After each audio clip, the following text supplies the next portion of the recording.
In this video, we will demonstrate how to rebuild one of Automation Direct's LAVL2 series of linear actuators. This is the second generation of compact slides. If you have a first generation, please refer to the rebuild videos for that series. You can find the written instructions on Automation Direct's website by following the link on the product page. I would encourage you to either have the instructions available online or simply print them out and have them handy while rebuilding the slide. I am rebuilding an LAVL2-60T06 LP2 slide that has 6 inches of travel and a 0.2 inch pitch, which will require the repair kit with a 0.2 inch lead screw pitch. There is a separate kit for lead screws with a 0.5 inch lead screw pitch. The instructions are the same for both kits. Let's begin. I am using the rebuild kit part number LAVLACC-006.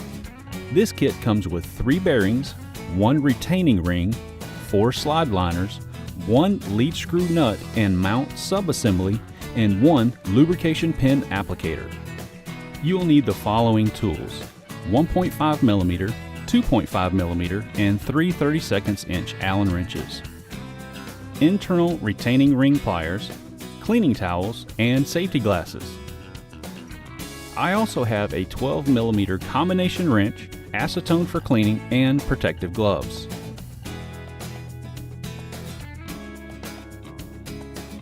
First, using a 2.5mm Allen wrench, loosen the shaft coupler on the linear slide side, not the motor side. Remove the 4 motor screws and remove the motor and coupler. The motor had already been removed from our slide, so we're only removing the coupler. Loosen the lock nut set screw with a 1.5mm Allen wrench. Don't take the set screw out, just loosen it. Here's the tricky part. There is a very small brass crush washer under the set screw on each lock nut. You can see how tiny it is. Make sure you have the slide on a clean surface so you don't lose the brass washer.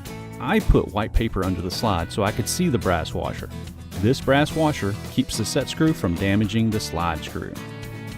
You can usually remove the lock nut by hand, but if it's tight, use a 12mm wrench to loosen it.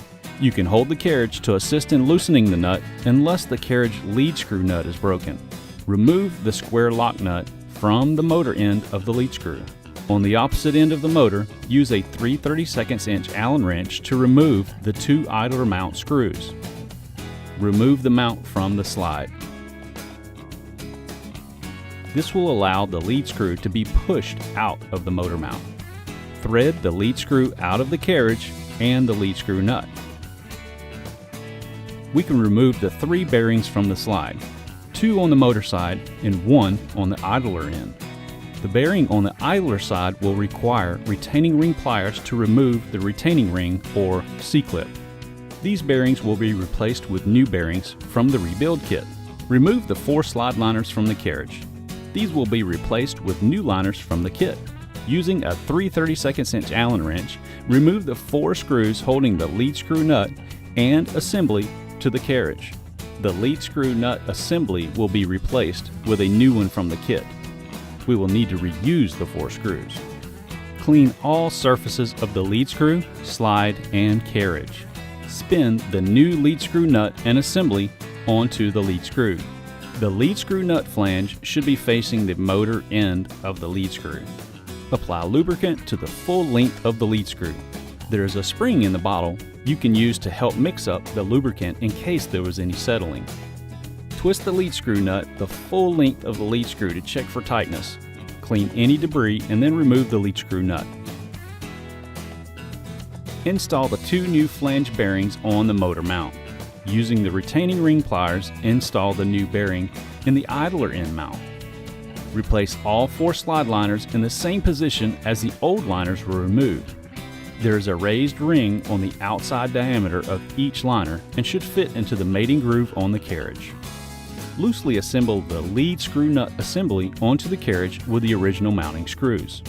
Apply a small amount of lubricant to the base rails. Slide the carriage back onto the base rails.